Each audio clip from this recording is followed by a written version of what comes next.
I've been browsing books on Amazon. I'll look at the cover, check out the book's description and front matter, then read the sample Amazon offers of the first chapter. I can tell pretty quickly if a self-published author has done a good job of their novel or not. I've nothing against self-published authors, and I applaud anybody who can tell a great story, but I also wish that those who hadn't done a solid job would take the time to learn how to write well before putting their books out there. Writing a book is an accomplishment, but writing well is an even better one. I'm Susan McGregor, a professional writer and editor with over 30 years of experience. I've edited magazines, anthologies, and novels. Currently, I'm an editor with On Spec magazine, one of Canada's foremost magazines for fantasy and science fiction. Today on Writers RX, I'm talking about those flaws I see right away in self-published books. If you've committed these, there's good news. You can fix them. All that means is that you revise, then put out a second or third edition on Amazon.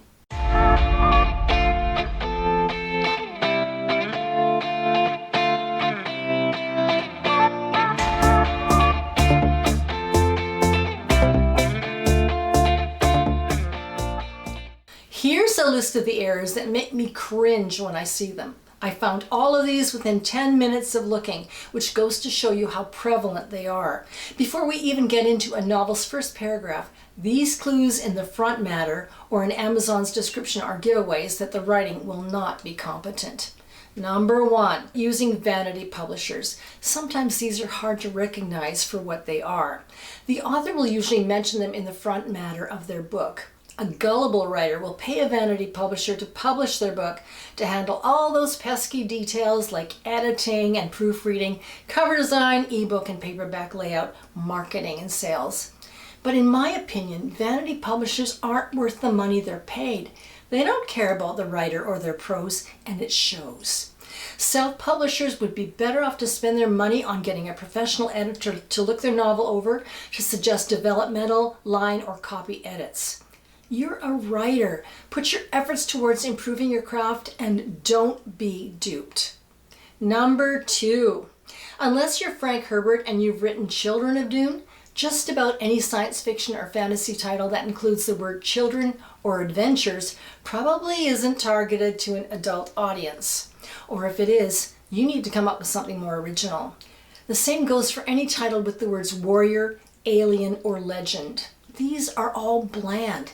If you change your title, Amazon will consider it an entirely new book, unfortunately. It won't be accepted as a reprint or a second edition, so that will mean a little extra work for you. Number 3, other titles that lack originality. For example, The Awakening, The Prophecy, The Swordsman, The King's Whatever, The King's Mistress, Cohort, Horse, I don't know. Number 4, high book ratings but 0 customer reviews. Number 5, weird reviews look like they've been written by the author, his family, or friends, or they have a poor use of language, as in, "It's fantastical," by reader's choice. Come on. Number 6, weird formatting. The text has ragged margins, the prose is centered instead of justified. This pertains only to the actual story and not the front or back matter, like the dedication, acknowledgments, etc. Number 7, chapters that don't start on separate pages. I spoke earlier about vanity publishers. I saw one example where they scrimped on white space. The prose looked squashed, the chapter titles followed the ends of previous chapters by only a few lines. I mean, I don't know what they were doing. Maybe they were saving on paper. Number 8, chapters that also have unoriginal or cliched titles. For example, The Scourge, The Dream, The Escape. And yes, I'm not making this up. I have seen these. Now, as for storytelling. Number 1, bad or weird spelling that's supposed to be reflective of the uniqueness of the book. For example, preface without the E for preface, or progulo for prologue. I mean, these look like typos and they add nothing to your story. Number 2, poor grammar. For example, he had woken up to instead of he had awakened to or he awoke to. I found this on page 1 in a 4th paragraph. Also in this particular book, the writer had paid for a proofreader, as was indicated in the front matter. I don't think she got her money's worth. Number 3, Prologues that offer nothing but backstory or history. This is a big one. I don't know how many people do this, but there's a lot of it out there. You might get away with a prologue if it offers a scene set in the present moment, like someone reliving a memory, or if it's a monologue or a quote that will make sense later on in the book. But otherwise, avoid prologues if you can, and most editors that I know are with me on this one. Get on with the actual story. You don't need to fill readers in on everything in the beginning of your book. They'll hang in there with you. Number 4, no specific protagonist in the novel's first few paragraphs. Instead, the protagonist is a pronoun, a he or she or even a we. And these also happen more often than you might think. Another mistake is when the opening portrays the protagonist as part of a group, as in the children, or the mob, or the family, before narrowing down to who the actual protagonist is. The narration in these cases is usually omnipotent, where the narrator tells the story. A better way would be to set the narration in your protagonist's head. Then there's just no nebulous, floating strangeness about who or what the story is about. I suggest writers tell their story in first person or third person limited points of view. Number 5, oh so obvious, but I gotta say it, stereotypical characters, as in the grandfather or the little girl, etc.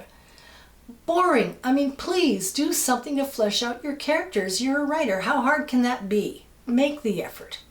Number 6, cliches in the first few paragraphs, as in white as the winter snow or hell hath no fury like a woman scorned. Yes, I found both of these cliches on page 2 of separate novels. Out of interest, the hell hath quote comes from William Congreve's play, The Morning Bride, which he wrote in 1697. It was original then and has not been original since, so don't use that one.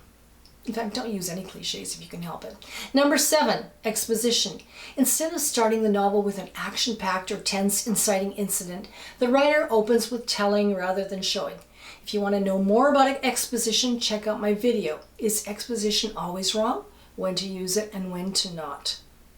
To wrap up, if you've committed any of these, there's nothing wrong with rewriting your opening to correct them. Do hire a professional editor if you need help with your work. I'm Susan McGregor, and this is Writers RX, where I offer prescriptions for your fiction. If you like this video, please give it a thumbs up so I know this advice has been worth your while. Also, feel free to comment, and if you haven't already subscribed, please do. Thanks again for watching.